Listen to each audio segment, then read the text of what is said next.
The 49ers might have just solved a major issue on their offense and team in general with drafting the tight end Brayden Willis out of Oklahoma. But first, let's talk about the role backup tight ends play in the 49ers offense, specifically in blocking. First thing is, they're crucial for the 49ers run game that focuses on zone reads. They also sometimes switch up in the backfield with the fullback.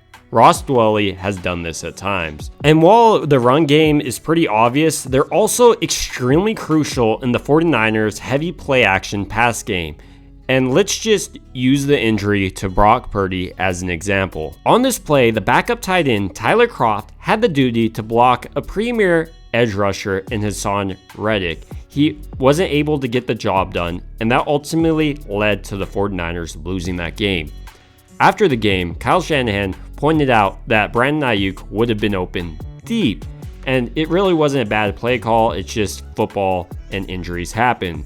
What he might have actually believed in was that his play wasn't wrong, but it was executed incorrectly by Tyler Kroft. And therefore, it might be no surprise that the 49ers have doubled down on the tight end position during the draft, drafting 2 tight ends in Cameron Latu and Brayden Willis. In this video, I hope to go over Brayden Willis's background, his 40 time, his stats, and what you can expect for him on the 49ers, and why he's the perfect fit for the 49ers. Brayden Willis is 6'4" and 240 pounds.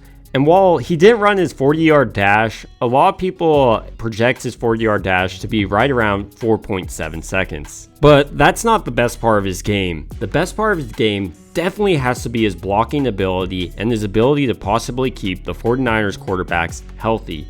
He was the second best pass-rated tight end in 2022 coming out of this draft at an 81.2 rating. He also was the 3rd best run blocking draft tight end with a rating of 80.3, and he's near the top in both categories, making him arguably the best blocking tight end to come out of this draft, which, as I mentioned, I think that's very important for the 49ers and the way they run their offense. Their play action games often leave the tight ends one-on-one with a premier edge rusher or someone like that. And Kyle Shanahan has made it clear he doesn't think it's necessarily the play calls, but rather freak instances. So having another tight end who's able to hold off Haason Reddick for another couple of seconds would have led Brock Purdy to stay in that game, at least for a little bit longer. And while Willis is an exceptional blocker, that doesn't mean he's one-dimensional. He's also a yak expert and a scoring expert.